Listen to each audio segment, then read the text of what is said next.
Avez-vous déjà ressenti la trahison de ceux qui devraient vous protéger le plus? Avez-vous déjà goûté l'amertume de découvrir que vos propres enfants vous considèrent comme un fardeau dont il faut se débarrasser? Moi, oui. Et je peux vous raconter exactement comment j'ai transformé cette douleur en la leçon la plus dévastatrice qu'ils n'oublieront jamais. Salut mes chers abonnés des Conseils de Papy. Avant de commencer cette histoire qui va vous retourner l'estomac, n'oubliez pas de mettre un petit pouce bleu, de vous abonner si ce n'est pas encore fait, et surtout, dites-moi en commentaire de quelle région de France vous nous regardez. Aujourd'hui, je vais vous raconter l'histoire vraie de Philippe Moreau, 68 ans, qui a donné la leçon de leur vie à ses 3 fils ingrats qu'il avait internés de force dans un asile. Ils pensaient se débarrasser d'un vieux gênant. Ils ont découvert qu'ils venaient de perdre un héritage de 15 millions d'euros. Je m'appelle Philippe Moreau. J'ai 68 ans, et pendant 45 ans, j'ai vécu le plus grand mensonge de ma vie.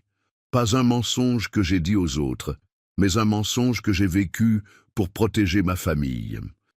Pendant que mes 3 fils, Laurent, Michel et Sébastien, me voyaient comme un retraité modeste qui vivait de sa petite pension dans un appartement de 2 pièces à Montreuil, moi je dirigeais discrètement un empire immobilier de 15 millions d'euros. 15 millions. Vous avez bien entendu, mais il a suffi qu'il me croie un fardeau pour qu'il m'enferme dans l'asile le plus sordide de la banlieue parisienne. Ce qu'il ne savait pas, c'est qu'on ne trahit pas impunément un homme qui contrôle la moitié des biens immobiliers de leur arrondissement. Et quand je suis sorti de cet enfer, j'avais un plan que même le diable n'aurait pas imaginé. L'histoire commence par ma plus grande erreur, celle qui a tout déclenché. Après la mort de ma femme Marie en 2018, j'aurais dû révéler la vérité à mes fils. J'aurais dû leur dire que leur père n'était pas le modeste professeur d'histoire qu'ils imaginaient, mais PM, le fondateur de PM Investissement, l'un des empires immobiliers les plus discrets mais les plus puissants de l'Île-de-France. Au lieu de ça, j'ai choisi de les protéger. J'ai cru que cacher ma richesse les préserverait de la corruption que l'argent facile apporte au caractère faible. Quelle erreur monumentale! Au lieu de les protéger, j'ai créé des monstres d'ingratitude qui n'hésiteraient pas à sacrifier leur père pour quelques milliers d'euros. Car c'est exactement ce qu'ils ont fait un mardi matin de novembre 2023.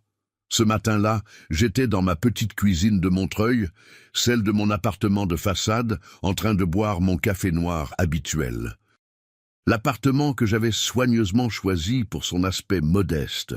2 pièces au 3e étage, sans ascenseur, papier peint défraîchi, mobilier Conforama acheté dans les années 90. Tout était calculé pour donner l'image d'un homme aux moyens limités. Même mes vêtements, chemises achetées chez Kiabi, pantalons du marché de Montreuil, chaussures ressemblées 3 fois. Je jouais le rôle du retraité qui compte ses sous avec une précision d'acteur de théâtre. Quand la sonnette a retenti, j'ai tout de suite su que quelque chose n'allait pas. Laurent, Michel et Sébastien étaient là ensemble, tous les 3 en costume, l'air grave comme s'ils venaient m'annoncer un décès. En réalité, ils venaient organiser le mien. « Papa, il faut qu'on parle », a dit Laurent en entrant sans même attendre que je les invite. Mon fils aîné, 45 ans, chef d'entreprise prospère qui dirigeait sa boutique de téléphonie avec l'arrogance de ceux qui croient tout savoir. Il ne savait pas qu'il louait son local dans un de mes immeubles. Michel, 42 ans, comptable méticuleux dans une grande firme, marié, 2 enfants, habitait un bel appartement de Vincennes. Il ne savait pas non plus que j'en étais le propriétaire depuis 1998. Sébastien, le petit dernier, 38 ans, plombier indépendant qui dirigeait sa petite entreprise depuis un entrepôt de Bagnolet. Un entrepôt que j'avais acheté spécialement pour lui en 2010.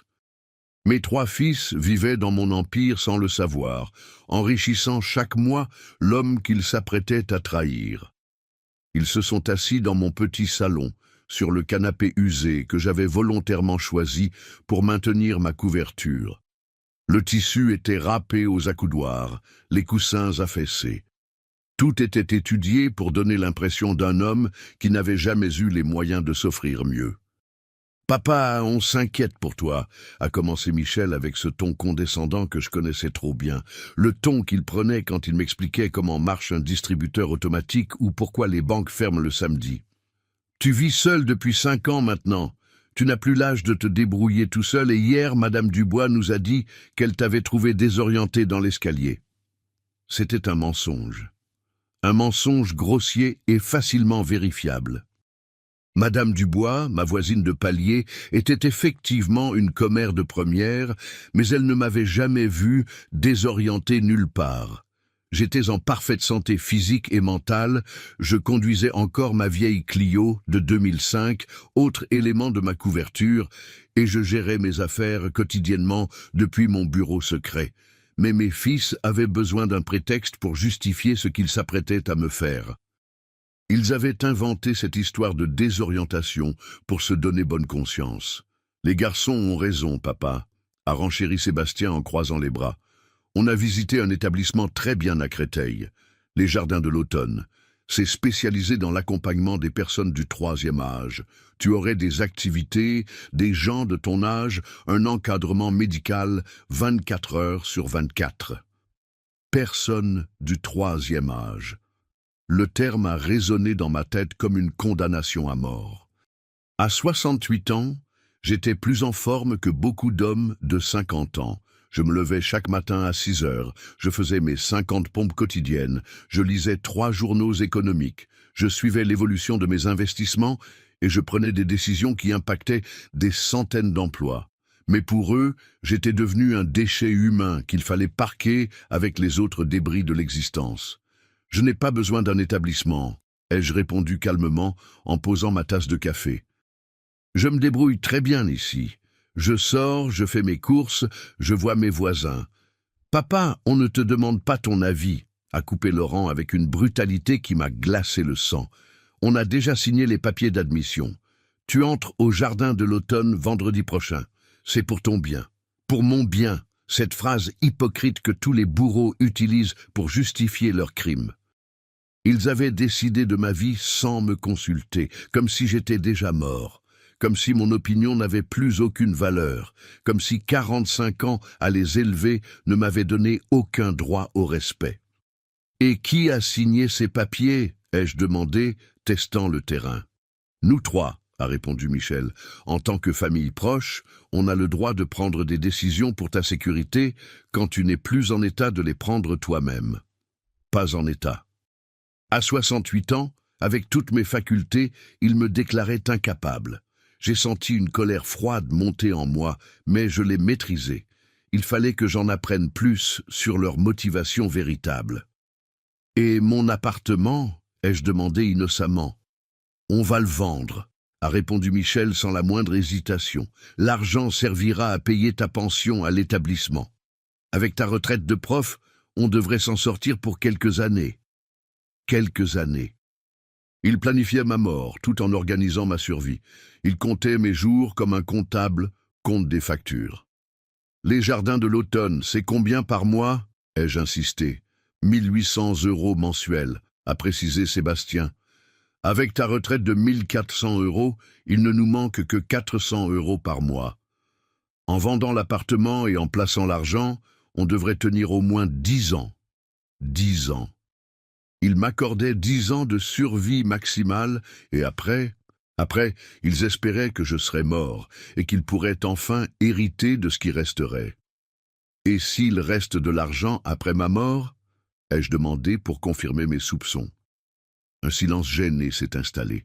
Mes 3 fils ont échangé des regards fuyants avant que Laurent lâche la phrase qui a tout changé. « Papa, soyons réalistes. Tu n'as jamais rien eu d'extraordinaire. Un appartement de banlieue, une petite retraite de prof. Il ne restera pas grand-chose, mais ce qui restera nous aidera avec nos propres familles. Pas grand-chose. Un homme qui avait consacré sa vie entière à ses enfants se résumait à pas grand-chose. 45 ans d'éducation, d'amour, de sacrifice, de nuits blanches quand ils étaient malades, de week-ends passés à les emmener au parc, au cinéma, en vacances.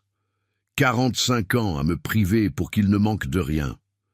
Tout ça valait pas grand-chose dans leurs yeux. J'ai souri. Un sourire que mes adversaires en affaires connaissaient bien, celui qui précédait toujours mes coups les plus dévastateurs. Ce sourire qui disait « Tu viens de commettre l'erreur fatale de ta vie, mais tu ne le sais pas encore. » D'accord, ai-je dit simplement. Si c'est votre décision, je l'accepte. Ils ont échangé des regards surpris. Ils s'attendaient à une résistance, à des cris, à des larmes de vieillards désespérés. Ils s'attendaient à des supplications, à des promesses de faire des efforts, à des négociations pathétiques. Ils ont eu ma soumission apparente. Ce qu'ils ne savaient pas, c'est qu'ils venaient de signer leur propre condamnation financière. Ce qu'ils ne savaient pas, c'est que le vieux professeur inoffensif qu'ils s'apprêtaient à enfermer contrôlait un empire de 15 millions d'euros et qu'il n'oubliait jamais les trahisons. « Tu ne dis rien d'autre ?» a demandé Sébastien, déstabilisé par ma réaction calme. « Que veux-tu que je dise? Vous avez pris votre décision sans me consulter. Vous me considérez comme incapable de gérer ma propre vie. Soit, je me conforme à votre volonté. » Michel a froncé les sourcils. « On pensait que tu serais plus contrarié. » À mon âge, on apprend à accepter l'inévitable. Ai-je menti avec une sérénité de sage? Si mes propres fils pensent que c'est mieux pour moi, qui suis-je pour les contredire? Laurent s'est détendu. Tu vois? Au fond, papa sait qu'on a raison. Il a juste besoin de temps pour s'habituer à l'idée. S'habituer à l'idée d'être trahi par ses propres enfants, s'habituer à l'idée d'être jeté comme un déchet humain, s'habituer à l'idée que 45 ans d'amour paternel ne valaient pas 400 € mensuels dans leur budget familial. « Quand devrais-je faire mes bagages ?» ai-je demandé avec une docilité de mouton qu'on mène à l'abattoir. « Vendredi matin » a répondu Laurent. « On viendra te chercher vers 10 heures. N'emporte que l'essentiel. Au jardin de l'automne, la place est limitée. » L'essentiel, une vie entière résumée à l'essentiel qui tiendrait dans une valise. « Et ne t'inquiète pas pour l'appartement » a ajouté Michel. « On s'occupe de tout, la vente, les démarches, le notaire. Tu n'auras plus à te soucier de ces complications. » Ces complications, mes biens, mes souvenirs, ma vie entière étaient devenus des complications dont ils allaient me débarrasser. Comme c'était généreux de leur part. Ils sont partis en se congratulant de leur bonne action, me laissant seul avec le poids de leur trahison. Dès que la porte s'est refermée, j'ai pris mon téléphone et composé un numéro que mes fils ne connaissaient pas, celui de Maître Beaumont, mon notaire et associé depuis 30 ans. « Bernard, c'est Philippe. J'ai besoin de vous voir en urgence. Mes fils viennent de faire la plus grosse erreur de leur vie. » Que s'est-il passé? Ils veulent m'interner dans un asile pour s'emparer de mon héritage. Ils pensent que je ne possède qu'un appartement de banlieue et une petite retraite. Et silence au bout du fil, puis un éclat de rire incrédule. Ils ont osé faire ça aux propriétaires de la moitié de l'Est parisien. Ils l'ont fait, Bernard. Et maintenant, nous allons leur donner une leçon qu'ils n'oublieront jamais. Le jeudi soir, dans mon appartement de façade, j'ai ouvert pour la dernière fois le placard secret derrière la bibliothèque. Un placard que mes fils n'avaient jamais découvert, qui contenait ma vraie vie. À l'intérieur, les bilans de PM Investissement, les actes de propriété de mes 347 biens immobiliers, les relevés bancaires de mes comptes en Suisse, mes costumes Armani, mes montres de luxe, mes vrais papiers d'identité. Philippe Moreau, PDG de PM Investissement, patrimoine estimé à 15,3 millions d'euros. L'homme que mes fils allaient de bientôt rencontrer et qu'ils n'oublieraient jamais. Le vendredi matin est arrivé comme un jour d'exécution. Mes fils sont venus me chercher avec une petite camionnette de déménagement qu'ils avaient louée pour l'occasion. Ils avaient déjà commencé à vider mon appartement, gardant ce qui leur semblait avoir de la valeur. Mon vieux poste de télévision, quelques livres, ma machine à café, et jetant le reste dans des sacs poubelles. Ma vie de façade disparaissait dans des cartons étiquetés « Chambre papa »,« Cuisine papa »,« Affaires papa », comme si j'étais déjà mort et qu'ils liquidaient ma succession. Tu vois, papa, tu t'adaptes déjà, a dit Sébastien en chargeant ma valise dans la camionnette. C'est plus simple comme ça. Au jardin de l'automne, tu ne manqueras de rien. Il y a des activités, des sorties organisées, même un service de coiffure. Des activités. Comme si j'étais un enfant qu'il fallait occuper pour éviter qu'il s'ennuie. Comme si ma vie se résumait désormais à des ateliers de poterie et des parties de loto. J'ai regardé mes affaires personnelles disparaître avec une indifférence qui les a rassurés. Ils interprétaient mon calme comme de la résignation, alors que c'était de la patience. La patience du prédateur qui attend le moment parfait pour frapper. Les jardins de l'automne. Un nom poétique pour masquer la réalité sordide d'un établissement de bas de gamme où l'on entasse les vieux dont les familles veulent se débarrasser à moindre coût. Quand nous sommes arrivés dans cette prison pour personnes âgées, l'odeur m'a frappé immédiatement. Un mélange d'eau de javel, d'urine, de médicaments et de désespoir. Cette odeur caractéristique des mouroirs modernes où l'on stocke ceux qui ont cessé d'être rentables pour la société.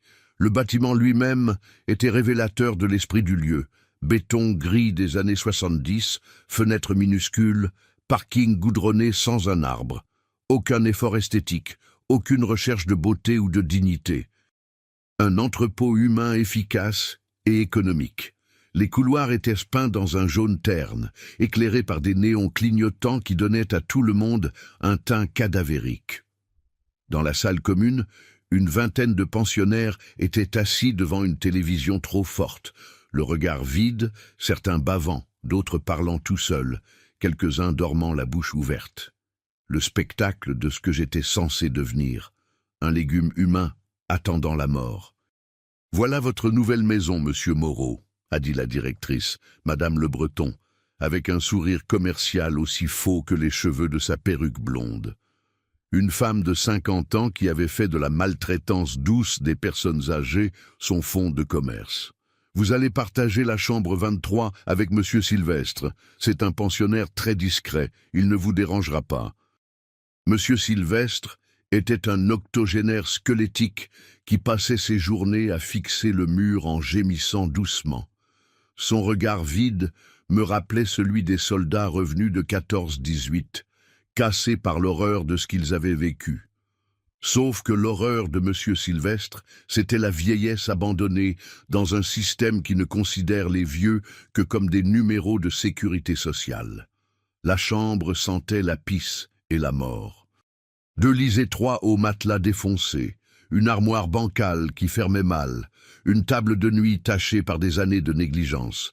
La fenêtre donnait sur un parking où s'entassaient les voitures du personnel et des rares visiteurs. Pas un arbre, pas une fleur, pas une once de beauté pour adoucir l'agonie quotidienne des pensionnaires. « Papa, on viendra te voir », a menti Laurent en m'embrassant du bout des lèvres, pressé de partir maintenant que sa conscience était soulagée. Toutes les semaines, promis.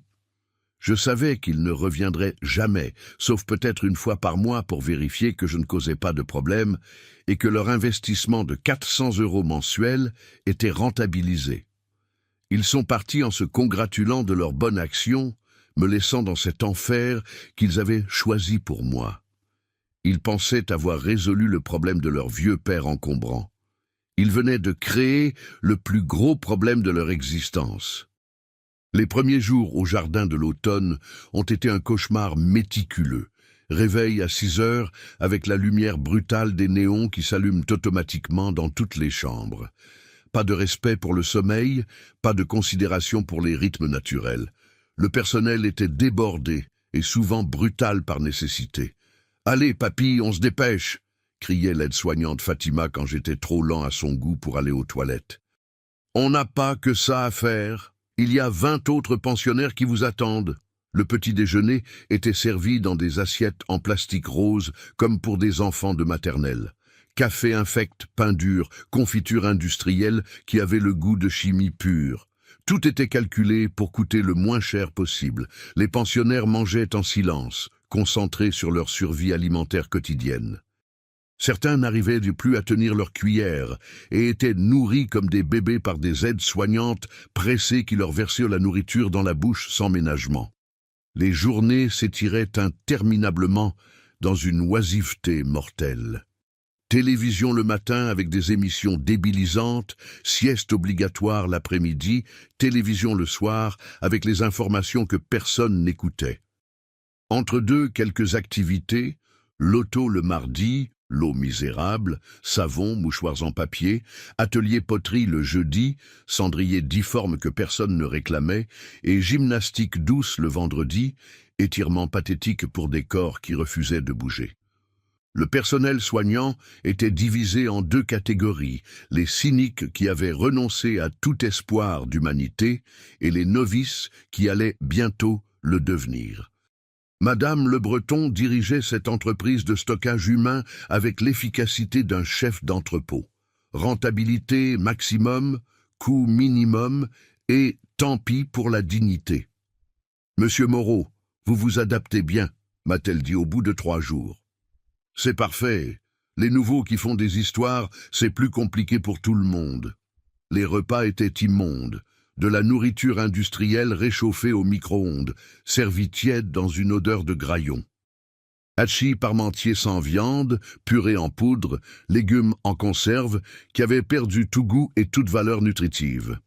Le soir, on nous distribuait des somnifères pour éviter qu'on dérange la garde de nuit réduite à une seule personne pour 40 pensionnaires. J'ai refusé les médicaments dès le premier jour, prétextant des allergies multiples. Je devais garder l'esprit clair pour ce qui allait suivre. Car contrairement à ce que mes fils pensaient, je n'étais pas venu ici pour mourir dans l'indifférence générale. J'étais venu ici pour planifier leur destruction méthodique et définitive. Chaque nuit, pendant que M. Sylvestre gémissait dans son sommeil agité de cauchemars, je préparais mentalement ma vengeance, une vengeance d'autant plus savoureuse qu'elle serait parfaitement légale et justifiée. Mes fils pensaient avoir enfermé un vieux professeur inoffensif, qui possédait un petit appartement de banlieue. Ils avaient enfermé Philippe Moreau, le PM de PM Investissement, l'homme qui possédait plus de biens immobiliers dans l'Est parisien que n'importe quel autre investisseur privé. Ils avaient enfermé leurs propriétaires, leurs bailleurs, leurs sources de revenus cachés. Et maintenant, ce propriétaire allait leur présenter la facture de leur trahison. Le 3e jour, j'ai demandé à utiliser le téléphone de l'établissement. « C'est pour appeler mon notaire », ai-je dit à Madame Le Breton. « J'ai quelques papiers à régler avant la fin. » Elle a accepté avec cette expression de pitié condescendante qu'elle réservait aux pensionnaires qui voulaient mettre leurs affaires en ordre. Si seulement elle avait su quelles affaires j'allais effectivement mettre en ordre. J'ai composé le numéro de Maître Beaumont, mon notaire et ami depuis 30 ans, le seul qui connaissait ma véritable situation financière. Philippe. Mais que se passe-t-il ? Madame Forestier m'a dit que vous étiez injoignable depuis 1 semaine. Vos rendez-vous s'accumulent, les banquiers s'impatientent et le projet de Nogent nécessite votre signature d'urgence. Bernard. Mes fils m'ont fait interner dans un asile. Ils pensent que je suis un retraité sans le sou et ils vont vendre mon appartement de façade pour payer ma pension. Silence au bout du fil. Un silence si long que j'ai cru que la communication était coupée. Puis un éclat de rire incrédule, presque hystérique. Ils ont osé, ils ont vraiment osé faire ça au propriétaire de la moitié de Montreuil, au patron de PM Investissement, à l'homme qui emploie 300 personnes et brasse 15 millions d'euros de chiffre d'affaires annuel? Ils l'ont fait, Bernard, et maintenant nous allons leur donner une leçon qu'ils n'oublieront jamais. Je veux que tu prépares les documents, tous les documents. Lesquels? Tu sais très bien lesquels. Il est temps que mes chers fils découvrent qui est vraiment leur père, et il est temps qu'ils paient le prix de leur trahison. Cette nuit-là, allongé dans mon lit d'asile à côté de M. Sylvestre qui délirait dans son sommeil, j'ai pensé à ma femme Marie. Si elle avait été encore vivante, jamais mes fils n'auraient osé me faire ça. Marie était la seule à connaître une partie de ma double vie. Pas l'étendue complète de ma fortune, mais assez pour savoir que son mari n'était pas l'homme modeste qu'il prétendait être. Elle me couvrait avec un sourire complice quand je prétendais devant les enfants que tel ou tel investissement était trop risqué pour nos moyens. Elle jouait le jeu de la pauvreté relative avec la grâce d'une actrice consommée. Marie aurait été horrifiée par le comportement de ses fils. Elle qui avait passé tant d'années à leur inculquer les valeurs du respect familial, de la gratitude envers les parents, de la solidarité entre générations, qu'aurait-elle dit en voyant Laurent, Michel et Sébastien signer mon internement comme on signe un contrat de stockage? Qu'aurait-elle ressenti en apprenant qu'ils comptaient déjà mes sous avant même que je sois mort? J'ai fermé les yeux et j'ai revu nos 3 garçons quand ils étaient petits. Laurent qui me sautait dans les bras quand je rentrais du bureau en criant « Papa, papa !» Michel qui s'endormait sur mes genoux pendant que je lui lisais des histoires. Sébastien qui pleurait quand je partais en voyage d'affaires et me faisait promettre de revenir vite. Où étaient passés ces enfants-là? À quel moment avaient-ils été remplacés par ces hommes froids, capables de trahir leur père pour quelques centaines d'euros mensuels d'économie? Le lendemain matin, le jeudi, j'ai reçu un appel qui a confirmé mes pires soupçons. C'était Michel qui téléphonait au jardin de l'automne pour prendre de mes nouvelles. « Papa, comment ça se passe? Tu t'habitues? »« Ça va, mon fils, je m'adapte. Tant mieux. »« Et les autres pensionnaires, ils sont sympas? » ?»« Très sympas, surtout monsieur Sylvestre, mon compagnon de chambre. Il ne dit jamais rien. » Parfait, parfait. Écoute, papa, j'appelle aussi pour te dire que pour l'appartement, on a déjà trouvé un acheteur. Un promoteur qui fait une offre intéressante. Un promoteur. Il n'avait même pas attendu que je sois refroidi pour brader mon bien immobilier. Combien? Ai-je demandé. 270 000 euros. C'est plus que ce qu'on espérait. Avec cette somme bien placée, ta pension sera assurée pour au moins 12 ans. 12 ans. Il m'accordait une espérance de vie de 12 ans maximum, et il s'en réjouissait parce que ça leur éviterait d'avoir à participer financièrement à mes frais de maison de retraite. Et après ces 12 ans, ai-je demandé innocemment, eh bien, on verra à ce moment-là. L'important, c'est que tu sois bien installé maintenant. On verra à ce moment-là. Traduction. Avec un peu de chance, tu seras mort et on n'aura plus à se préoccuper de toi. Au fait, papa, tu n'aurais pas d'autres économies cachées quelque part? Un livret A oublié, des obligations, ce genre de choses?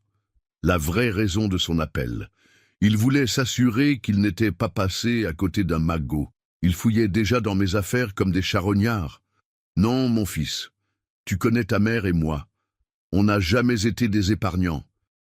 L'appartement et ma retraite, c'est tout. Non, mon fils, tu connais ta mère et moi, on n'a jamais été des épargnants. L'appartement et ma retraite, c'est tout ce qu'on a. D'accord, d'accord, c'est ce qu'on pensait. Bon, je te laisse te reposer. On passera te voir bientôt. Mensonge. Il ne passerait jamais me voir, sauf peut-être une fois pour se donner bonne conscience. Après avoir raccroché, j'ai souri. Mes fils venaient de commettre leur 2e erreur fatale. Ils négociaient déjà la vente de mon appartement.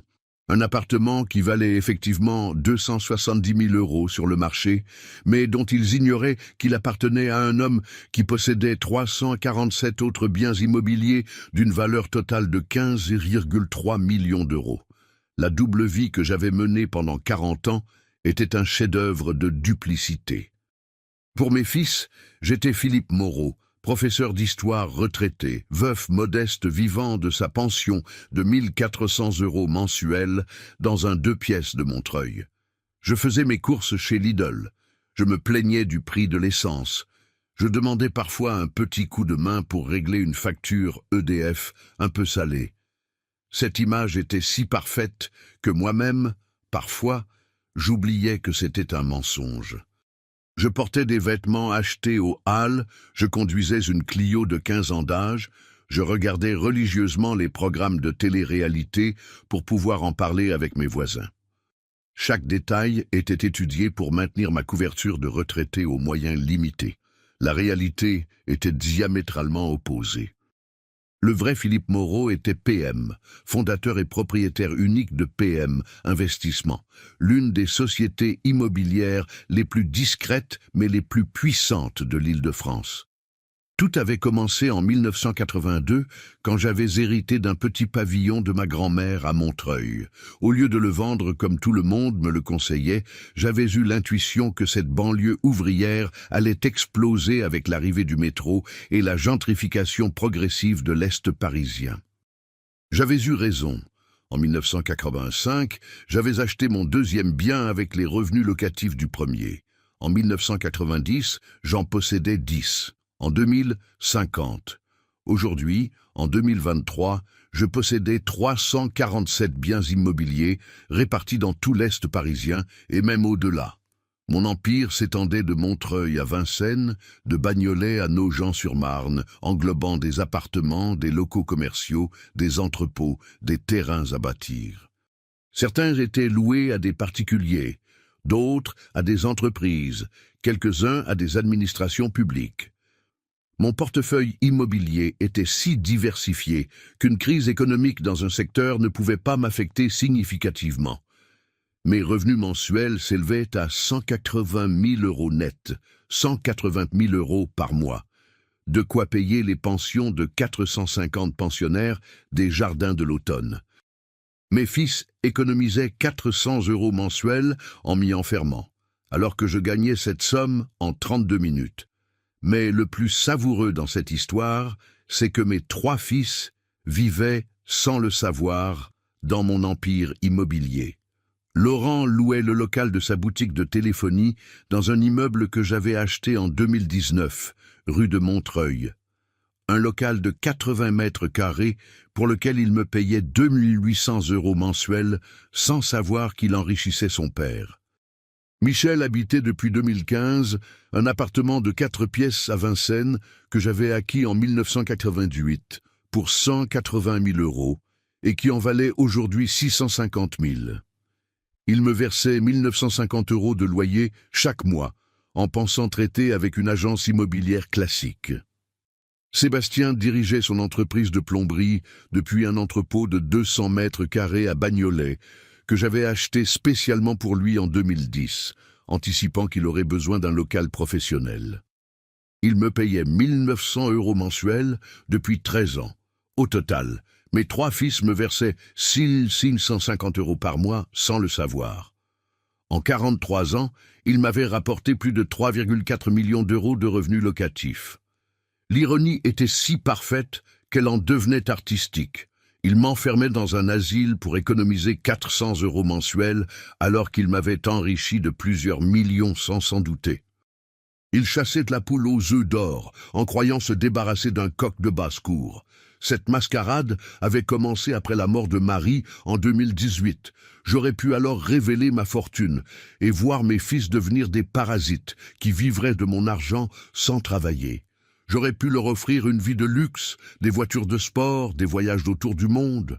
Au lieu de ça, j'avais choisi de continuer à les protéger de la corruption que l'argent facile apporte au caractère faible.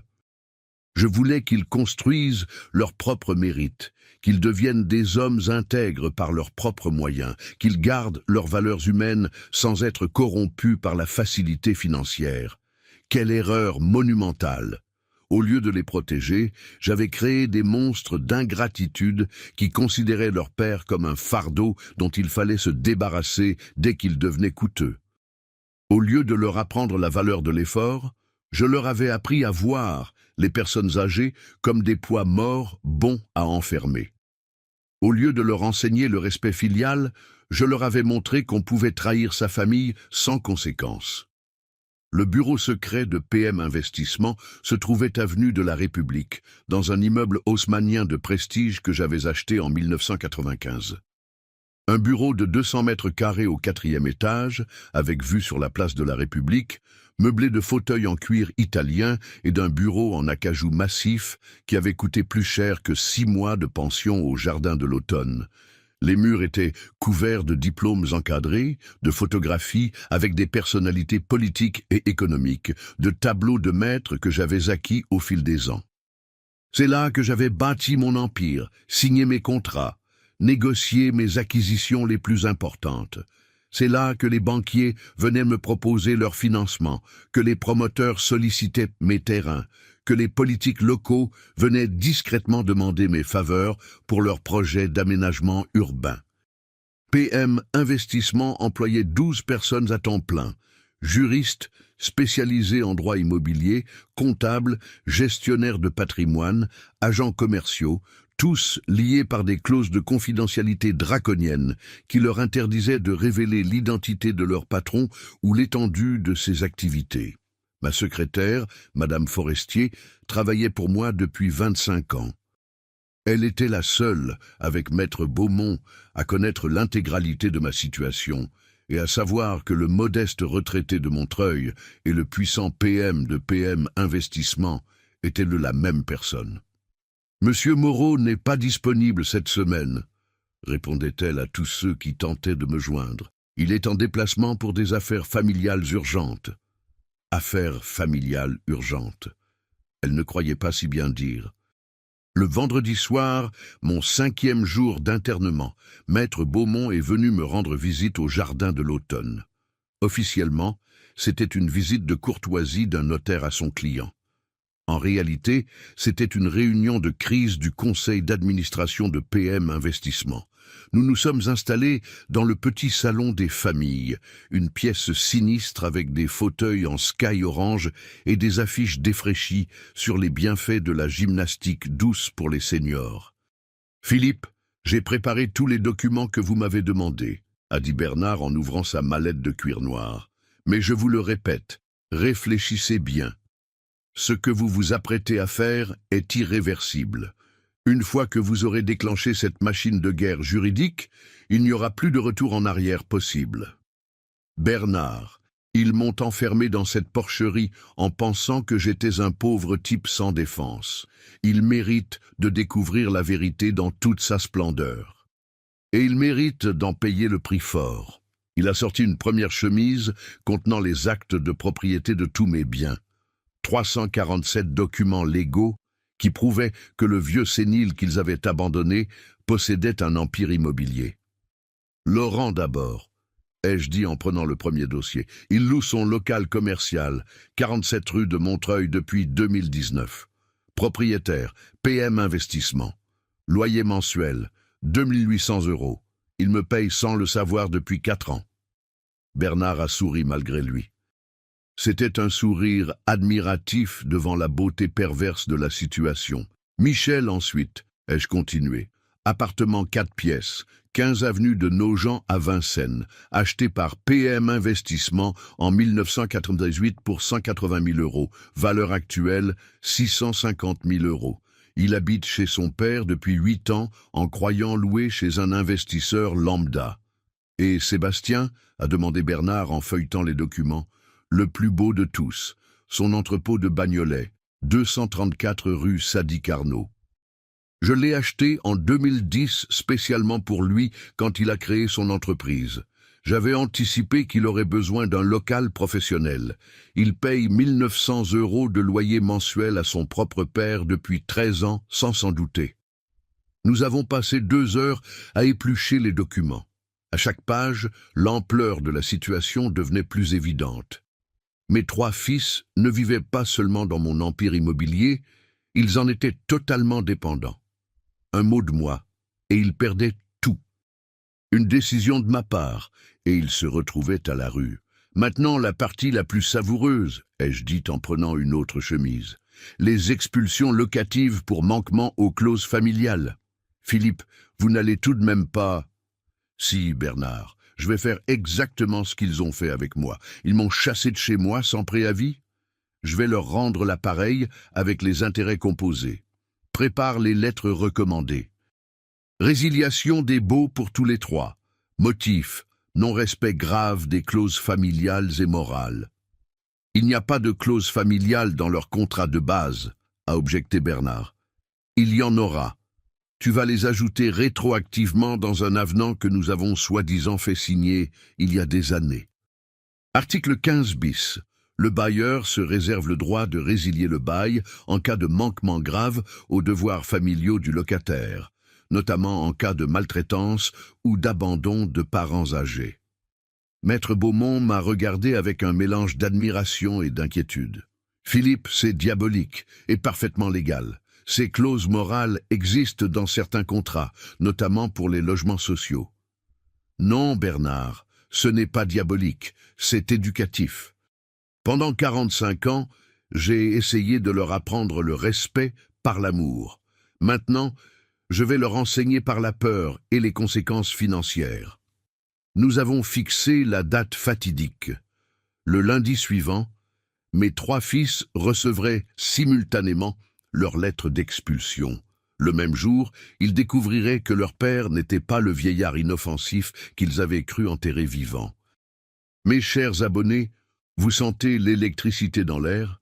Cette histoire va prendre un tournant que même les scénaristes de Hollywood n'oseraient pas imaginer. Dites-moi en commentaire de quelle région vous nous suivez et surtout, que pensez-vous de cette transformation?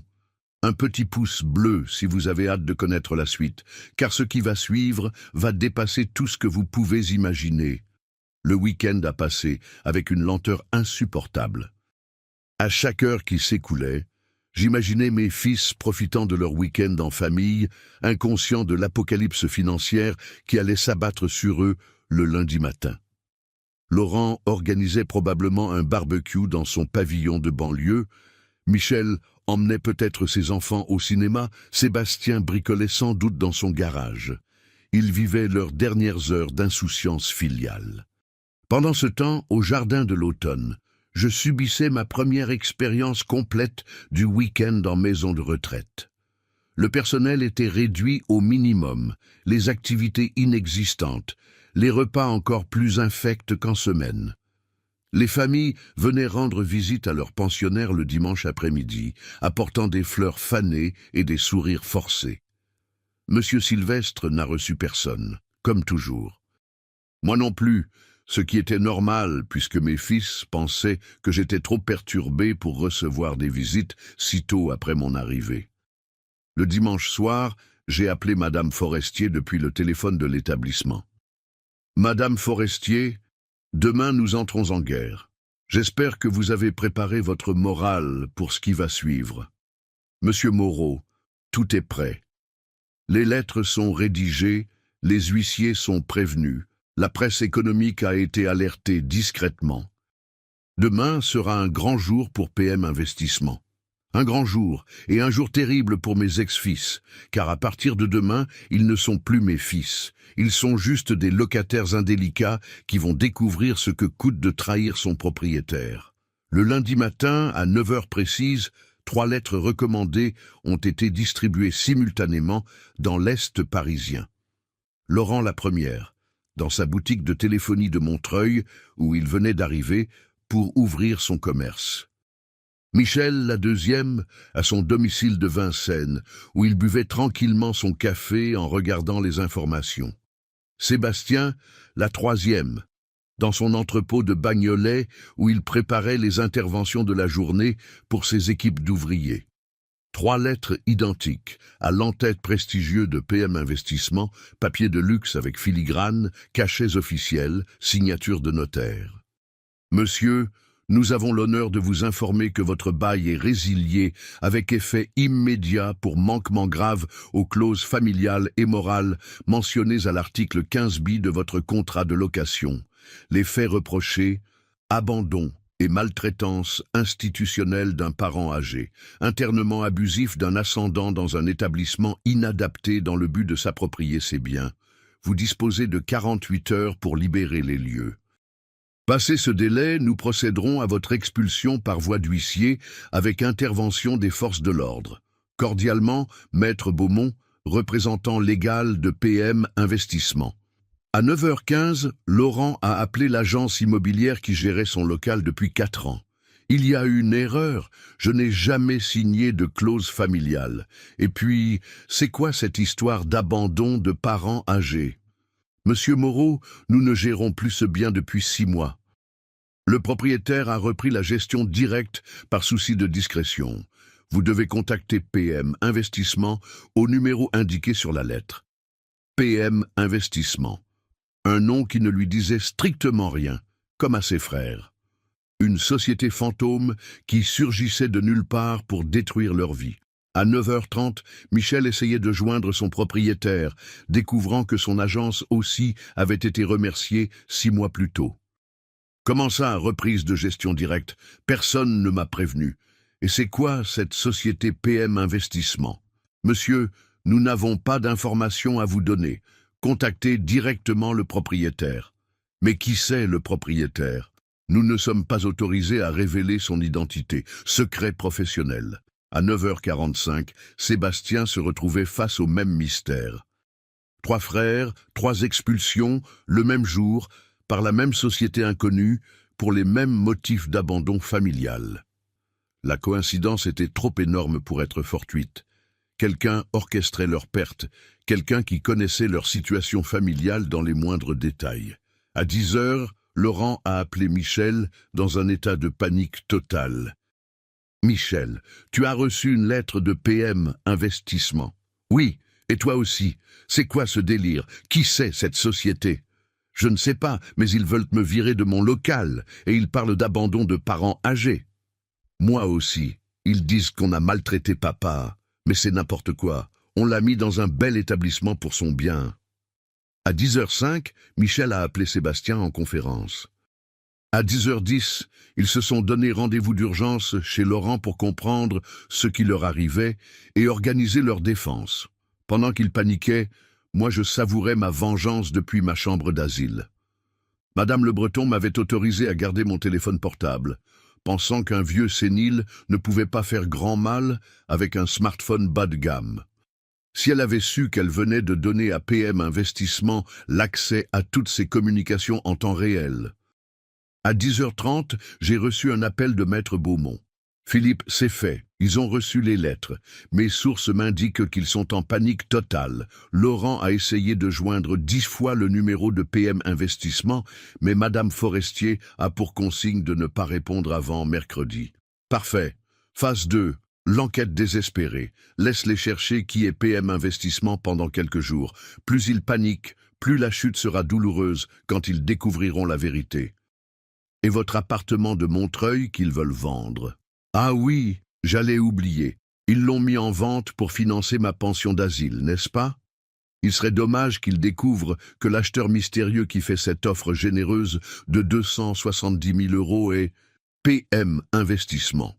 Bernard a ri avec un plaisir évident. « Philippe, vous êtes diabolique. Rachetez votre propre appartement pour les priver de l'héritage qu'ils comptaient voler.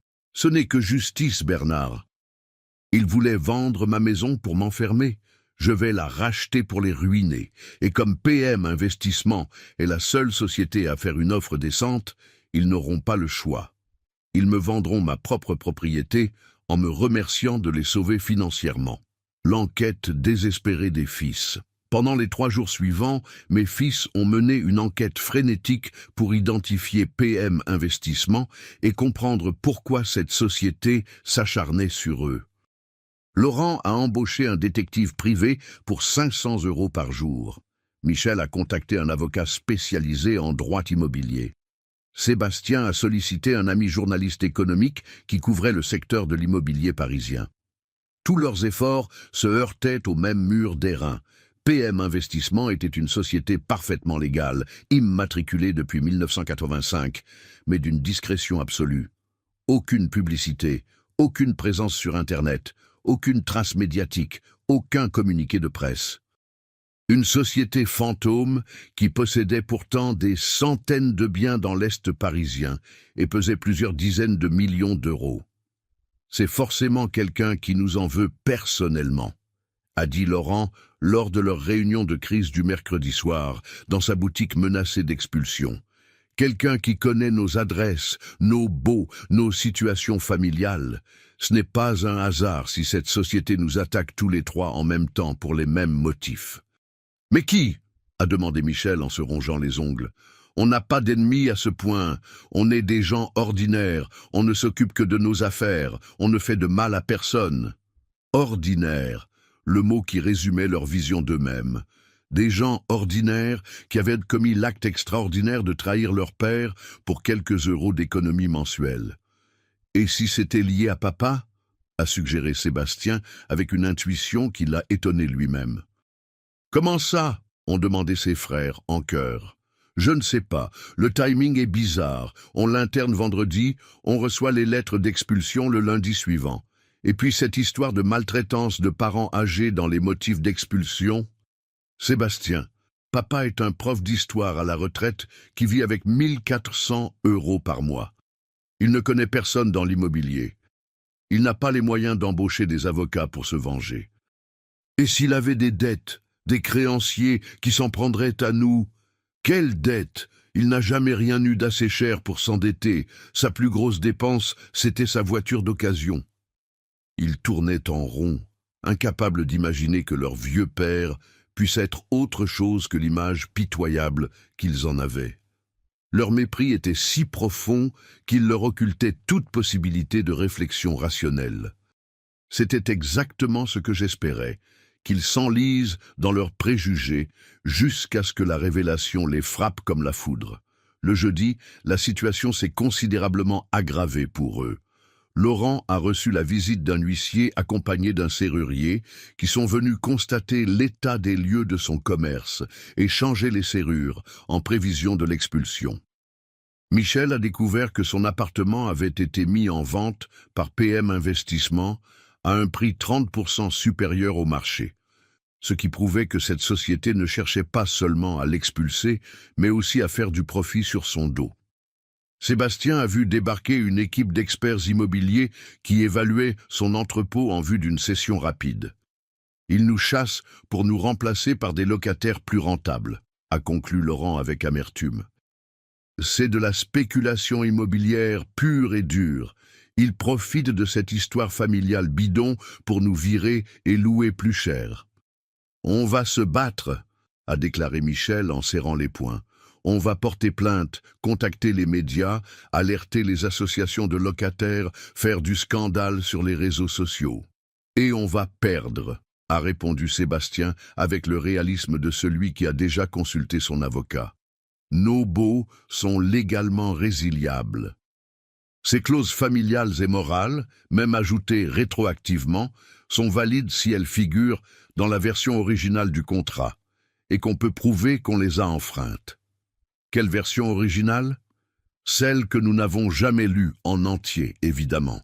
Celle que nous avons signée, sans la vérifier parce que nous faisions confiance aux agences immobilières et que nous étions pressés d'emménager. La vérité commençait à les frapper avec la brutalité d'un uppercut. Ils s'étaient fait piéger par leur propre négligence, leur propre cupidité, leur propre certitude d'être plus intelligents que le reste du monde.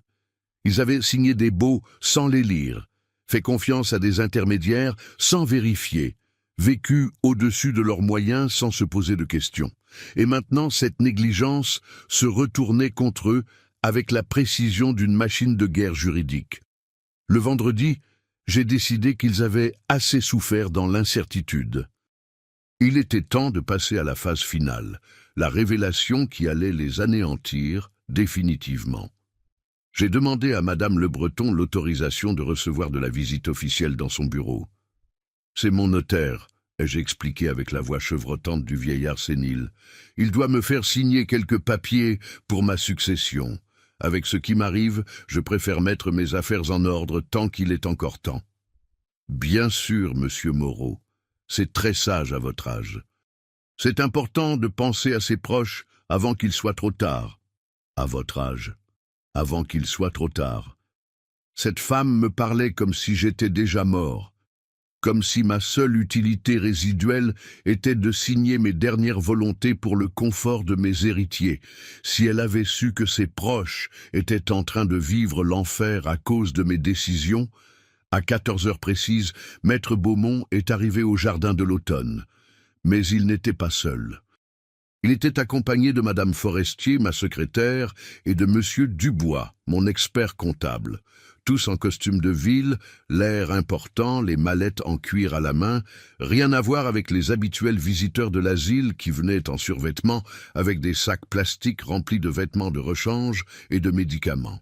« Messieurs, dames, bienvenue au jardin de l'automne », a dit Madame Le Breton avec son sourire commercial habituel. « Monsieur Moreau vous attend dans le salon des familles. En fait, a répondu maître Beaumont avec l'autorité naturelle de ceux qui ont l'habitude de commander, nous préférerions utiliser votre bureau directorial. Nous avons des documents confidentiels à examiner qui requièrent un minimum de discrétion. Mon bureau? Mais c'est que, a commencé la directrice, visiblement dérangée dans ses habitudes. Madame, a coupé monsieur Dubois en sortant une chemise de sa mallette, mon client possède des biens immobiliers pour une valeur de 15 300 000 €. Je pense que cela justifie un minimum de standing pour nos réunions de travail, non? 15 300 000 €. Les mots ont résonné dans le couloir de l'asile comme une explosion nucléaire. Madame Le Breton a pâli instantanément. Les aides-soignants qui passaient se sont arrêtés net. Même monsieur Sylvestre, qui traînait ses pantoufles dans le couloir, a cessé de gémir pour tendre l'oreille. 15 millions, a bégayé la directrice d'une voix blanche. Vous êtes sûr de parler du bon pensionnaire, monsieur Moreau de la chambre 23? Parfaitement sûr, a confirmé madame Forestier en ouvrant son dossier. Voici les dernières évaluations de son patrimoine immobilier effectuées par le cabinet Rothschild & Associés. 15 300 000 € de biens en pleine propriété, plus 2 millions d'euros de liquidités réparties sur plusieurs comptes bancaires. Elle a sorti une liasse de documents officiels et les a étalés sur le comptoir de l'accueil. Des colonnes de chiffres, des actes de propriété, des bilans comptables, des attestations bancaires. La preuve irréfutable que le vieux sénile de la chambre 23 était multimillionnaire. Mais alors, pourquoi est-il ici? A demandé madame Le Breton d'une voix de plus en plus faible, comme si elle venait de réaliser qu'elle hébergeait un trésor national dans une porcherie. Excellente question, ai-je répondu en apparaissant dans l'encadrement de la porte, appuyé sur ma canne de façade, que je n'utilisais que pour maintenir mon image de vieillard fragile. Je suis ici, madame Le Breton, parce que mes 3 fils ont décidé que j'étais un fardeau financier dont il fallait se débarrasser. Ils ont signé mon internement en pensant hériter de quelques milliers d'euros d'appartements de banlieue. Ils vont découvrir qu'ils viennent de perdre 15 300 000 € d'héritage.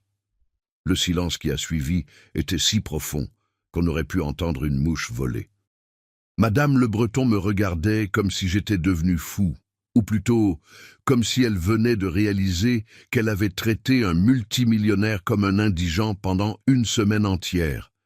Son visage passait par toutes les couleurs de l'arc-en-ciel. Blanc de choc, rouge de honte, vert de nausée en repensant aux repas infects qu'elle m'avait servis et aux humiliations quotidiennes que j'avais subies. « Monsieur Moreau » a-t-elle balbutié en se tordant les mains. « Si j'avais su... » Si nous avions su, vous auriez fait quoi, madame Le Breton?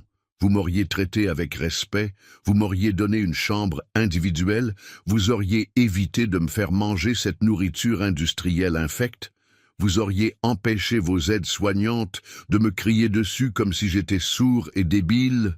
Elle ne répondait pas, réalisant soudain que ses négligences et celles de son personnel pouvaient lui coûter très, très cher. Un multimillionnaire maltraité dans son établissement, c'était le genre de scandale qui pouvait détruire une carrière et fermer un établissement. « Madame Le Breton, rassurez-vous, ai-je dit avec une magnanimité calculée. Je ne vous en veux pas personnellement. Vous ne faites que votre travail dans les conditions déplorables que vous impose votre budget de fonctionnement. Ce n'est pas vous qui m'avez trahi et abandonné, ce sont mes fils. Et c'est à eux que je vais donner une leçon d'économie familiale qu'ils n'oublieront jamais. Qu'allez-vous faire » a-t-elle demandé d'une voix tremblante. « Ce que tout père trahi devrait faire, madame. Leur enseigner les vraies valeurs de la vie, à coût de millions d'euros. » La convocation fatale. 1 heure plus tard, 3 nouvelles lettres recommandées sont parties vers mes fils. Pas des lettres d'expulsion cette fois, mais des convocations officielles qui allaient changer leur vie à jamais. Maître Beaumont, notaire associé du cabinet Beaumont & Associés, a l'honneur de convoquer messieurs Laurent, Michel et Sébastien Moreau en son étude 47 avenue de la République, lundi 11 décembre 2023 à 14 heures précises, pour lecture d'informations urgentes et confidentielles concernant la succession anticipée de Monsieur Philippe Moreau, leur père. Présence obligatoire et simultanée des 3 convoqués. Pièce d'identité requise. Avocat conseillé mais non obligatoire. Succession anticipée. Ces 2 mots magiques allaient les faire courir comme des chiens de Pavlov. Ils penseraient que j'étais mourant, que l'asile m'avait achevé, que mon cœur n'avait pas supporté la transition brutale entre mon chez-moi et cet établissement de fin de vie. Ils s'imagineraient déjà en train de toucher leur petit héritage de quelques dizaines de milliers d'euros après la vente de mon appartement. Le samedi matin, comme prévu, Laurent a appelé les Jardins de l'Automne pour prendre des nouvelles de mon état de santé. Je voudrais savoir comment va mon père, Philippe Moreau. Il a été admis chez vous la semaine dernière et on vient de recevoir une convocation du notaire pour une succession anticipée. Votre père va très bien, monsieur, a répondu l'infirmière de garde avec un respect nouveau dans la voix. Il reçoit beaucoup de visites importantes en ce moment. Des hommes d'affaires, des notaires, des experts comptables. D'ailleurs, depuis hier, on l'a transféré dans notre suite VIP sur demande express de Madame la directrice. Suite VIP? Laurent n'y comprenait plus rien. Pourquoi son père, le modeste professeur retraité, recevait-il des hommes d'affaires et bénéficiait-il soudain de traitements de faveur dans un établissement où il payait le tarif minimum? Des hommes d'affaires? Vous êtes sûr qu'on parle du même homme? Philippe Moreau, ancien enseignant, 68 ans, chambre 23, transféré en suite VIP. Oui, c'est bien lui, un homme charmant, très distingué, et visiblement très fortuné d'après les personnes qui viennent le voir. Très fortuné?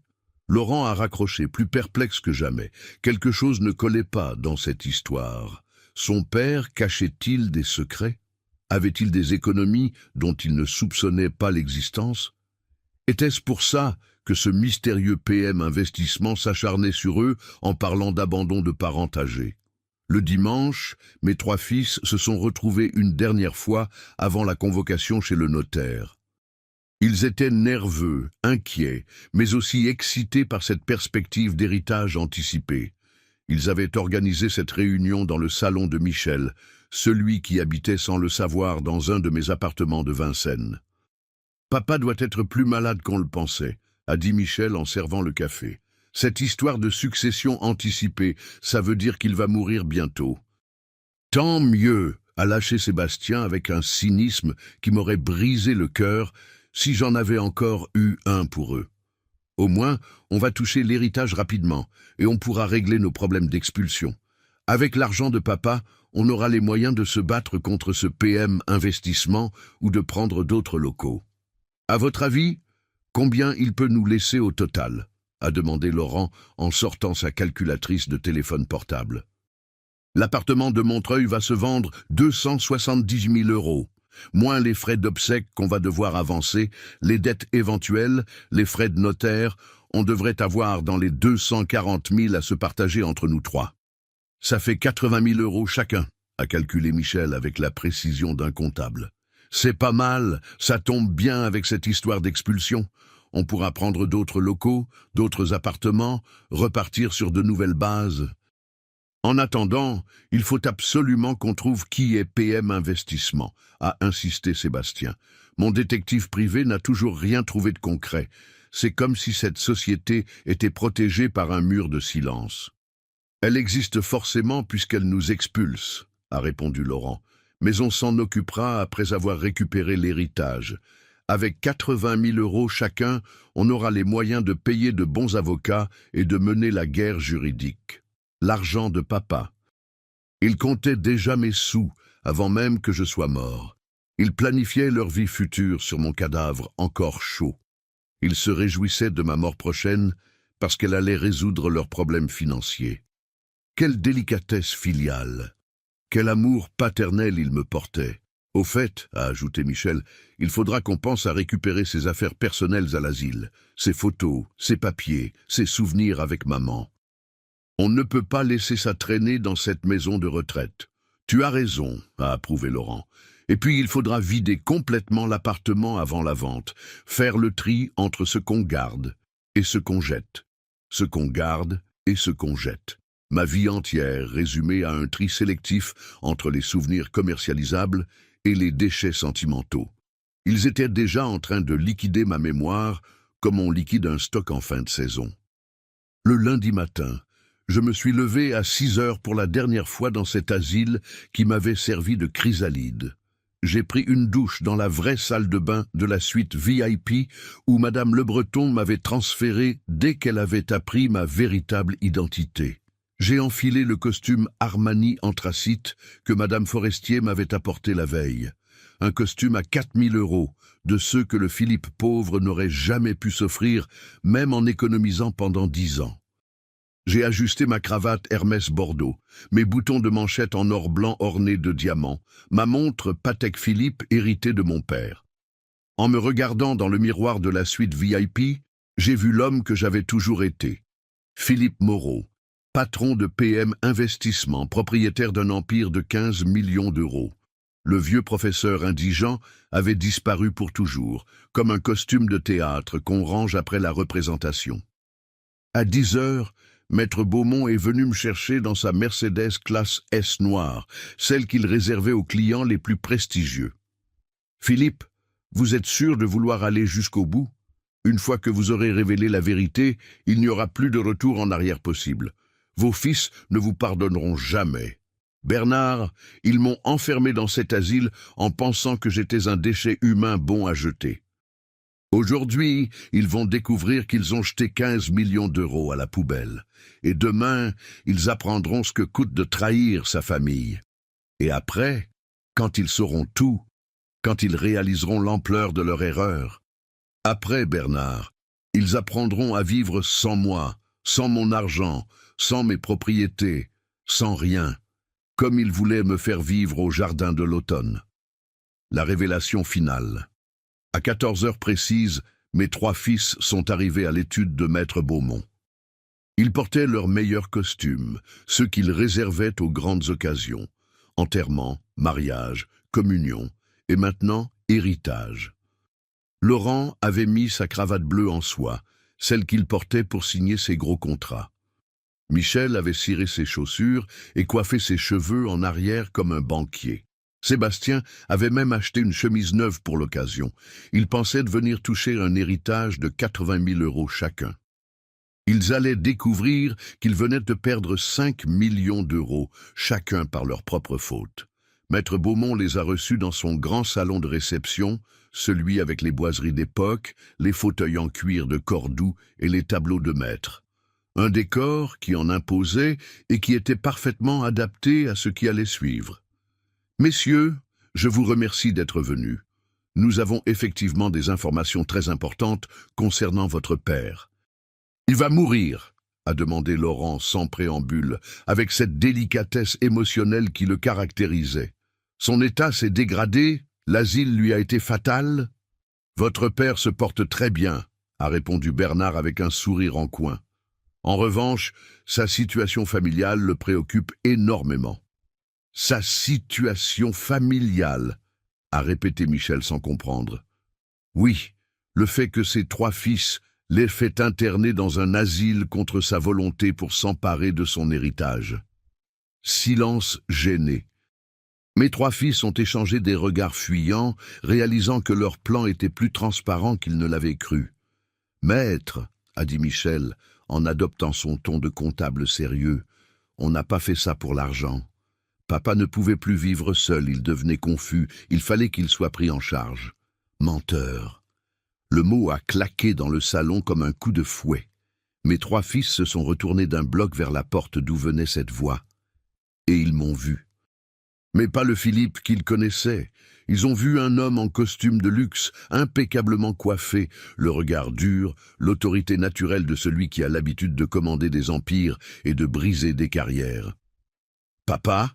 a balbutié Laurent, les yeux écarquillés. « Comment tu... Qu'est-ce que tu fais ici ?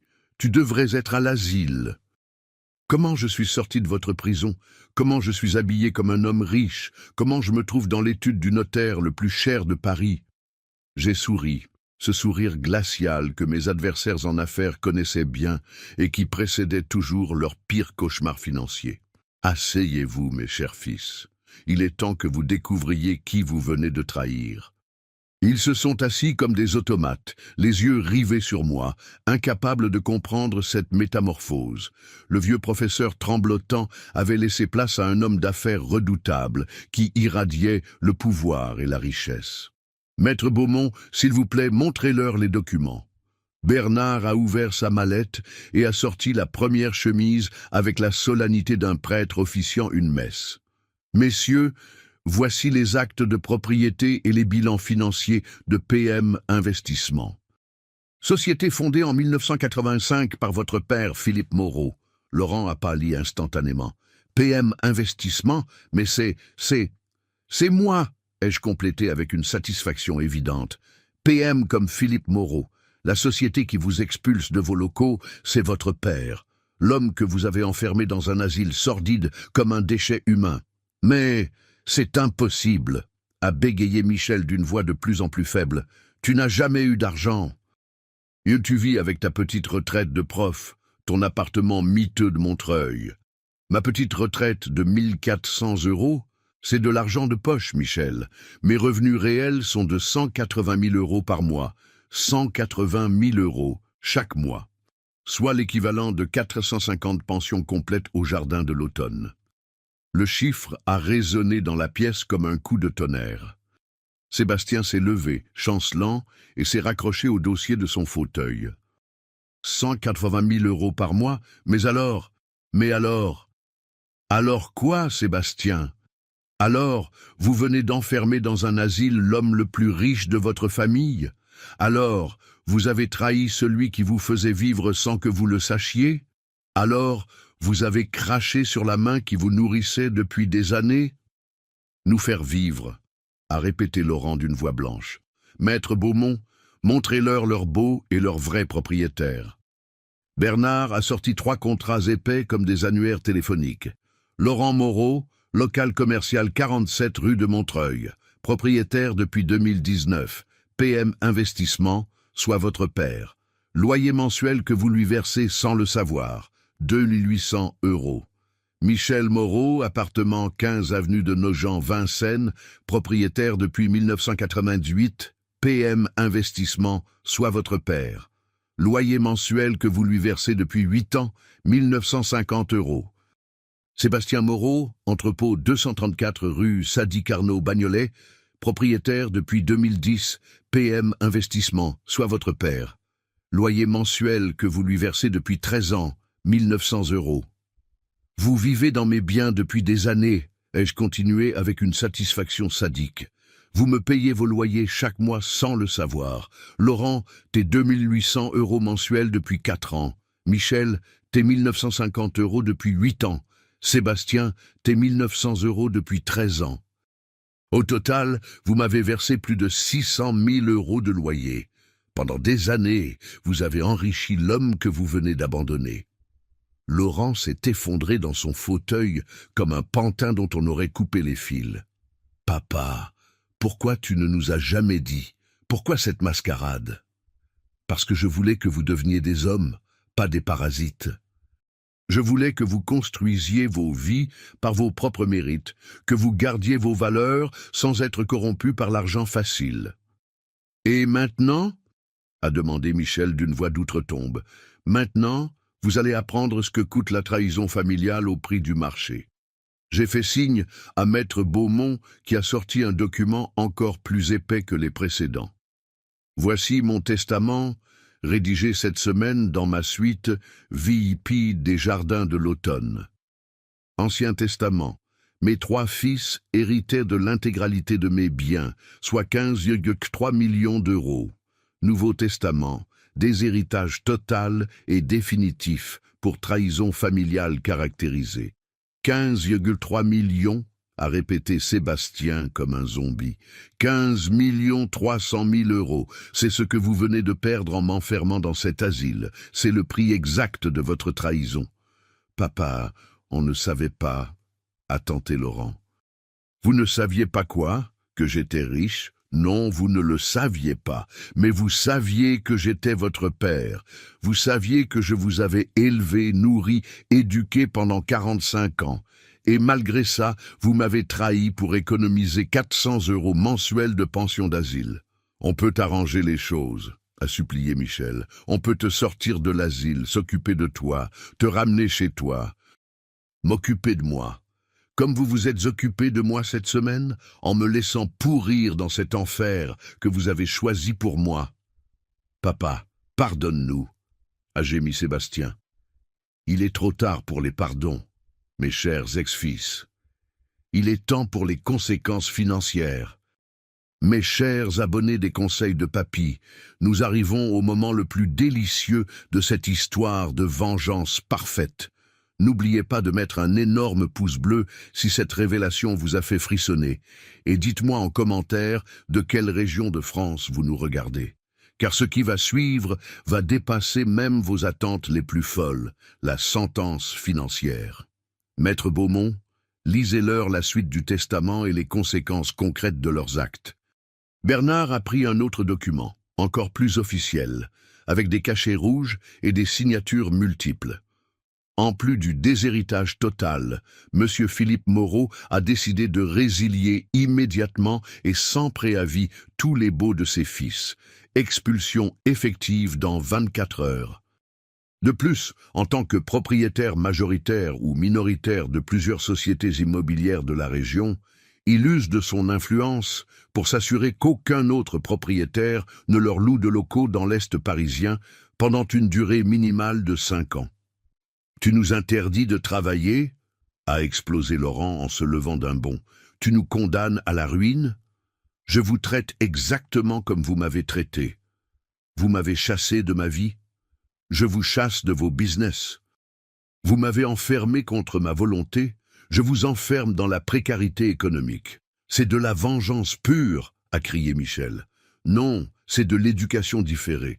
Pendant 45 ans, j'ai essayé de vous apprendre le respect par l'amour et la générosité.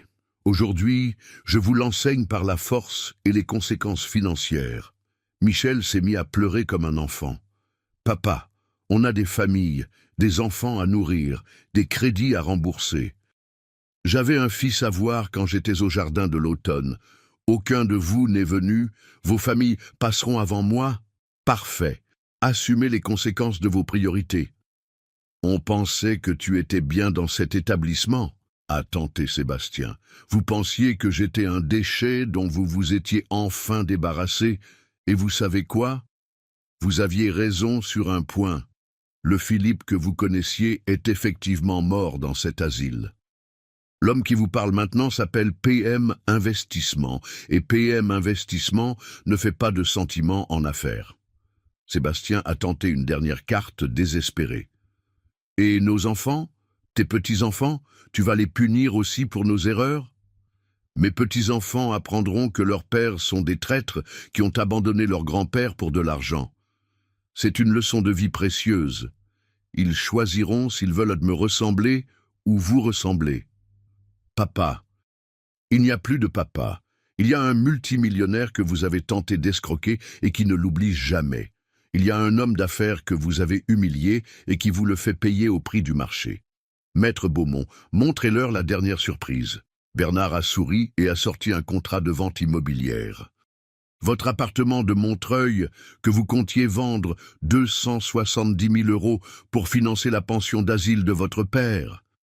L'acheteur mystérieux qui a fait cette offre généreuse est PM Investissement. Vous venez de vendre l'appartement de votre père à votre père, qui vous remercie de lui avoir facilité cette transaction. Tu as racheté ton propre appartement? A demandé Laurent, incrédule. J'ai récupéré mon bien que vous vendiez illégalement sans mon autorisation. Et comme PM Investissement était le seul acquéreur sérieux sur le marché, vous n'aviez pas le choix. Vous m'avez vendu ma propre propriété en me remerciant de vous sauver financièrement. Mais l'argent de la vente? L'argent de la vente? Il est sur mon compte, évidemment. Vous pensiez vraiment que j'allais financer ma propre prison avec mes propres deniers? L'effondrement psychologique de mes fils était total et fascinant à observer. Laurent fixait le vide en murmurant des chiffres. Michel pleurait silencieusement en se balançant d'avant en arrière. Sébastien s'était pris la tête dans les mains et répétait « On ne savait pas, on ne savait pas » comme un mantra de folie. Maintenant, ai-je dit en me levant pour dominer la scène de toute ma hauteur, vous allez découvrir ce que c'est que de vivre vraiment, sans filet de sécurité, sans papa pour vous rattraper quand vous tombez, sans privilèges familiaux cachés. Vous allez apprendre à être des hommes, pas des fils ingrats. « Tu ne peux pas nous laisser dans la rue !» a supplié Laurent. « Vous m'avez laissé dans un asile. La rue, c'est un upgrade par rapport au jardin de l'automne. »« Nous te rembourserons », a promis Michel. « Nous travaillerons, nous économiserons, nous te rendrons tout. Me rembourser quoi? Les 600 000 € de loyer que vous m'avez versés en tant que locataire, les 15 millions d'héritage que vous venez de perdre, ou les 45 ans d'amour paternel que vous avez gaspillés? Tout, nous te rembourserons tout. » Parfait. À raison de 1 000 € par mois d'économie chacun, ce qui est optimiste vu vos futurs revenus, il vous faudra exactement 533 ans pour me rembourser l'héritage perdu, sans compter les intérêts composés. L'épilogue de la vengeance. 6 mois ont passé depuis cette confrontation mémorable chez Maître Beaumont. 6 mois pendant lesquels j'ai savouré chaque jour ma vengeance parfaitement exécutée. Laurent a fermé sa boutique de téléphonie, ruiné par l'expulsion et l'impossibilité de retrouver un local commercial dans l'Est parisien. Il travaille maintenant comme vendeur salarié dans une grande surface de Roissy, pour 1 800 € net par mois. Sa femme, Sylvie, a demandé le divorce en apprenant l'étendue de la catastrophe financière. Elle a obtenu la garde des enfants et une pension alimentaire qui représente la moitié de son salaire. Michel a perdu son appartement de Vincennes et vit maintenant dans un studio de 25 mètres carrés à Meaux, à 1 heure de transport de son bureau. Sa femme Caroline a quitté le foyer conjugal avec les enfants pour retourner chez ses parents en province. Elle lui a dit « Je n'ai pas épousé un homme capable d'abandonner son père pour 400 € par mois. » Le divorce sera prononcé dans 3 mois. Sébastien a dû licencier ses 10 employés et fermer son entreprise de plomberie. Il a repris du travail comme ouvrier chez un concurrent qui le paie au SMIC en profitant de sa situation désespérée. Sa femme Nathalie tient encore, mais de justesse. Leurs enfants ont dû quitter leur école privée pour le public, abandonner leurs activités extrascolaires coûteuses, apprendre la vraie valeur de l'argent. Mes 3 ex-fils ont tenté à plusieurs reprises de me contacter, des appels téléphoniques que je ne décroche jamais, des lettres que je ne lis pas, des messages que je supprime automatiquement. Ils ont même envoyé leurs femmes, ex-femmes pour certaines, pour plaider leur cause. Elles ont été reçues poliment par Madame Forestier, qui leur a expliqué que Monsieur PM n'entretenait plus de relations avec sa famille biologique. Il y a 1 mois, ils ont organisé une manifestation pathétique devant mon immeuble de l'avenue de la République. 3 hommes vieillis prématurément par les soucis financiers, tenant des pancartes « Papa, pardonne-nous et nous regrettons nos erreurs ». Les vigiles les ont fait déguerpir en moins de 10 minutes.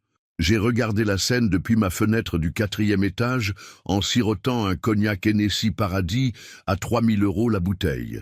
Et moi, je vis dans un penthouse de 300 mètres carrés avenue Foch, avec vue sur l'Arc de Triomphe. Je suis servi par un personnel de maison attentionné qui me traite avec le respect dû à ma fortune. PM. Investissement continue de prospérer. Mon empire immobilier grandit chaque mois. Mes revenus ont dépassé les 200 000 € mensuels grâce à de nouveaux investissements dans des quartiers en pleine gentrification. Je n'ai plus de fils, mais j'ai retrouvé ma dignité. J'ai perdu une famille indigne, mais j'ai gagné une paix intérieure que je n'avais jamais connue. Parfois, le soir, quand je me promène sur les Champs-Élysées ou que je dîne dans les meilleurs restaurants de la capitale, je pense à eux.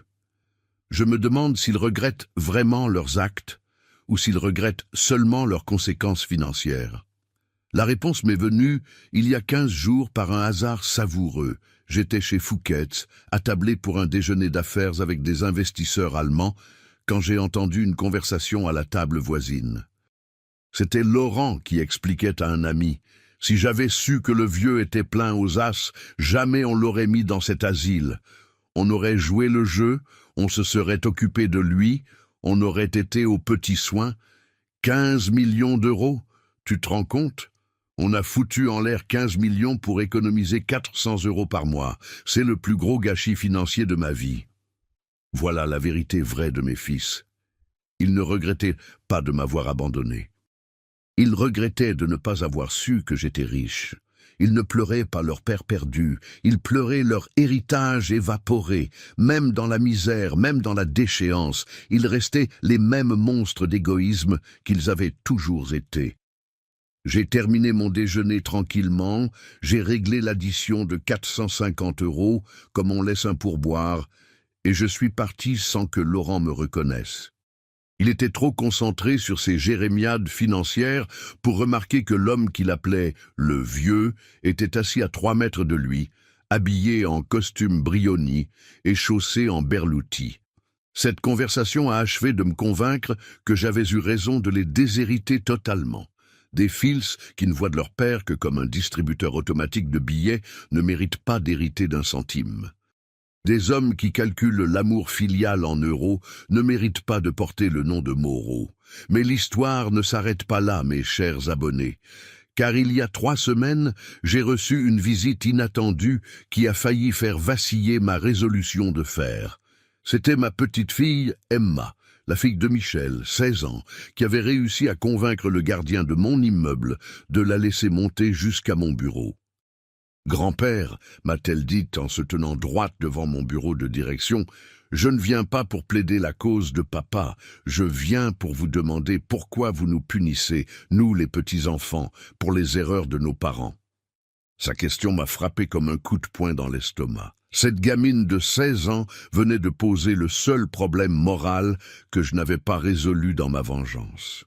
Emma, tes parents m'ont abandonné dans un asile sordide pour économiser 400 euros par mois. Ils ont prouvé que l'argent comptait plus que l'amour familial. Pourquoi devrais-je leur pardonner? Je ne vous demande pas de leur pardonner, grand-père. Je vous demande de nous donner une chance de vous prouver que nous ne sommes pas comme eux. Cette phrase a résonné dans mon bureau comme une révélation. Emma avait raison. En punissant mes fils, je punissais aussi mes petits-enfants, qui n'avaient rien fait d'autre que naître dans une famille dysfonctionnelle. Que veux-tu, Emma? Que vous me donniez une chance de vous connaître vraiment. Pas le grand-père pauvre que papa m'avait décrit, mais l'homme que vous êtes réellement. Et si je vous prouve que je suis digne de votre nom, peut-être pourrez-vous m'aider à faire mes études de médecine sans que cela profite à papa. Sa proposition était intelligente et touchante. Elle voulait construire une relation directe avec moi, sans passer par ses parents, sans leur donner l'espoir d'un retour en grâce par son intermédiaire. D'accord, Emma, mais à une condition. Tu ne parles jamais de nos rencontres à tes parents, jamais. Si tu le fais ne serait-ce qu'une fois, tout s'arrête définitivement. J'accepte, grand-père. Depuis 3 semaines, Emma vient me voir tous les samedis après-midi. Nous parlons de ses études, de ses projets, de la vie en général. Je lui ai raconté ma vraie histoire, comment j'ai bâti mon empire, pourquoi j'ai caché ma fortune, comment ses parents m'ont trahi. Elle m'écoute sans me juger, sans chercher d'excuses à son père. En échange, je finance discrètement ses études privées, ses cours de soutien, ses projets d'avenir. Pas par l'intermédiaire de ses parents qui ne comprendraient pas d'où vient cet argent, mais directement, en payant ses professeurs particuliers, en créant un fonds d'études à son nom, en lui ouvrant des portes dans les meilleures facultés de médecine. Emma me redonne un peu foi en l'humanité. Elle me prouve qu'on peut naître d'un père indigne et garder sa dignité. Elle me montre qu'on peut être pauvre matériellement et riche moralement. Cette gamine de 16 ans a plus de classe et de respect que ses parents n'en auront jamais. Hier, elle m'a posé une question qui m'a fait réfléchir toute la nuit. Grand-père, si papa venait ici, maintenant, et vous demandait sincèrement pardon, que feriez-vous? Il ne viendra jamais me demander sincèrement pardon, Emma. Il viendrait me demander de l'argent en déguisant sa demande en repentir. Mais si c'était vraiment sincère, s'il avait vraiment compris et changé, Emma, certaines trahisons ne se pardonnent pas. Certaines blessures ne se cicatrisent jamais. Ton père et tes oncles ont prouvé qu'ils ne m'aimaient pas, qu'ils ne me respectaient pas, qu'ils me considéraient comme un fardeau. Cette vérité-là ne changera jamais, même s'ils font semblant du contraire. Alors vous ne leur pardonnerez jamais. Non, Emma, jamais. Mais toi, tu as encore une chance de me prouver que le sang des Moreau peut porter autre chose que la cupidité et l'ingratitude. Elle a souri tristement. C'est une lourde responsabilité, grand-père. La responsabilité de racheter le nom de famille. Oui, mais tu en es capable. Tu es la seule Moreau de ta génération qui en soit capable. Et c'est sur cette note d'espoir mitigé que se termine cette histoire. Mes chers abonnés des conseils de papy. Philippe Moreau a eu sa vengeance, totale, parfaite, définitive. Ses fils vivent maintenant dans la misère qu'ils méritent. Lui vit dans le luxe qu'il a construit. La justice familiale a été rendue avec les intérêts composés. Mais au-delà de la vengeance, il y a une leçon universelle dans cette histoire. L'amour sans respect n'est pas de l'amour, c'est de l'exploitation. La famille sans reconnaissance n'est pas une famille. C'est un système d'assistance sociale. Et quand on trahit ceux qui nous aiment pour de l'argent, on finit toujours par perdre les deux, l'argent et l'amour. Mes fils ont voulu me traiter comme un investissement non rentable. Ils ont découvert qu'ils venaient de ruiner l'investissement le plus rentable de leur vie. Ils ont voulu me voir comme un coût à minimiser. Ils ont appris qu'ils venaient de perdre le capital le plus précieux qu'ils possédaient. Un père multimillionnaire qui les aimait. Aujourd'hui, quand je me promène dans mes propriétés de l'Est parisien, quand je vois mes immeubles, mes commerces, mes investissements, je me dis que mes fils auraient pu hériter de tout ça. S'ils m'avaient respecté, s'ils m'avaient aimé, s'ils n'avaient pas choisi de me trahir pour 400 € mensuels d'économie sur leur budget familial. Mais ils ont fait leur choix. Un choix qui leur coûtera 15,3 millions d'euros, plus les intérêts composés de l'amour perdu. Et maintenant, ils vivent avec les conséquences de ce choix, comme moi je vis avec les conséquences du mien. La différence, c'est que mes conséquences s'appellent richesse, respect et dignité retrouvée. Les leurs s'appellent pauvreté, humiliation et remords éternels. Et vous, mes chers abonnés, cette histoire vous a-t-elle touché? Avez-vous déjà vécu une trahison familiale de cette ampleur? Connaissez-vous des parents abandonnés par leurs enfants pour des raisons financières? Dites-moi en commentaire de quelle région de France vous nous regardez et partagez cette histoire avec ceux qui ont besoin de comprendre que la famille, ça se respecte, ça se chérit, ça ne se calcule pas en euros. Abonnez-vous à notre chaîne pour ne manquer aucune de nos histoires quotidiennes. Activez la cloche de notification pour être alerté de nos nouveaux récits qui pourraient vous toucher au cœur. Car comme le dit Philippe Moreau dans son Penthouse de l'avenue Foch, on récolte toujours ce qu'on sème. Et mes fils ont semé la trahison. Ils récoltent la misère pour l'éternité. N'oubliez jamais, mes chers papis et mamies qui nous regardez, vous méritez d'être respectés et aimés par vos enfants et petits-enfants. Vous n'êtes pas des fardeaux à caser dans des asiles. Vous êtes des trésors vivants qui portent l'histoire et la sagesse de votre famille. Et si vos enfants ne le comprennent pas, ils ne méritent pas votre héritage. L'amour filial ne se négocie pas. Le respect des anciens ne se marchande pas. Et celui qui trahit sa famille pour de l'argent finit toujours par perdre les deux. Toujours. À bientôt sur les conseils de papy et comme toujours, prenez soin de vous, car personne ne le fera mieux que vous-même.